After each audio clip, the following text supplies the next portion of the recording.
Assalamualaikum warahmatullahi wabarakatuh. Perkenalkan, nama saya Reni Novianti. Saya akan menjelaskan 5 teori perkembangan anak. Yang pertama yaitu teori Sigmund Freud.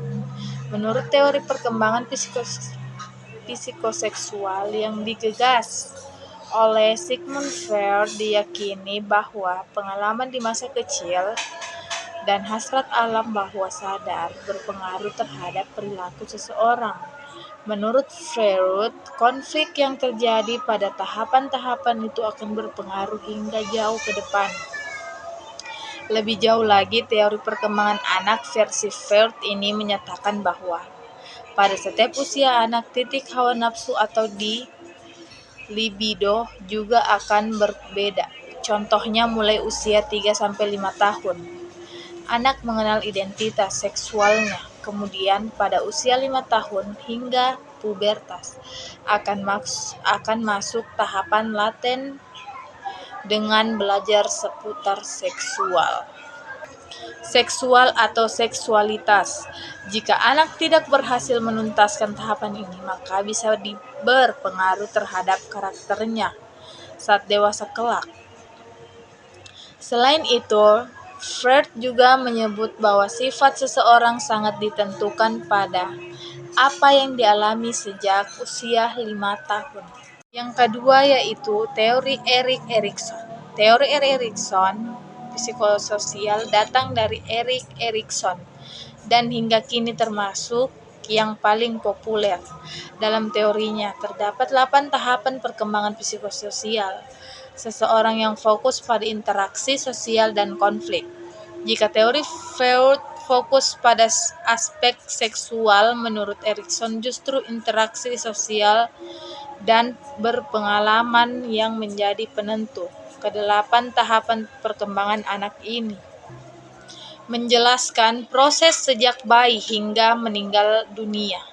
Konflik yang dihadapi pada tiap tahapannya akan berpengaruh pada karakternya saat dewasa.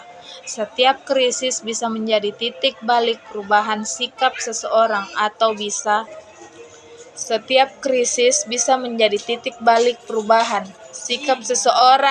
biasa disebut dengan troubled inner child.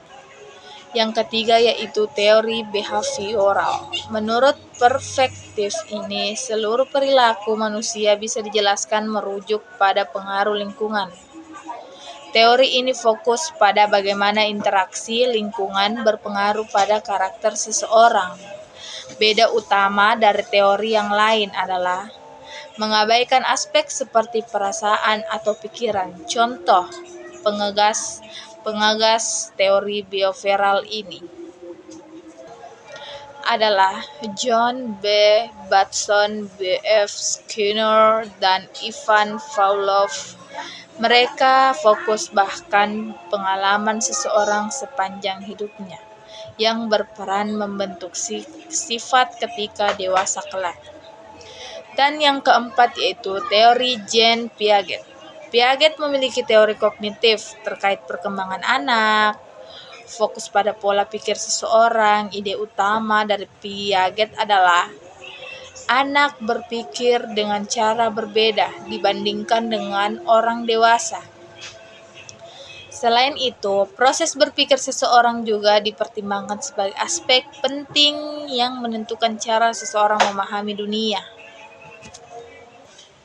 Dalam teori perkembangan kognitif Piaget, tahapannya dibedakan menjadi 0 bulan sampai 2 tahun. Sensorimotor stage. Pengetahuan anak berbatas pada persepsi sensori dan aktivitas motorik. 2-6 tahun. Pre-operational stage.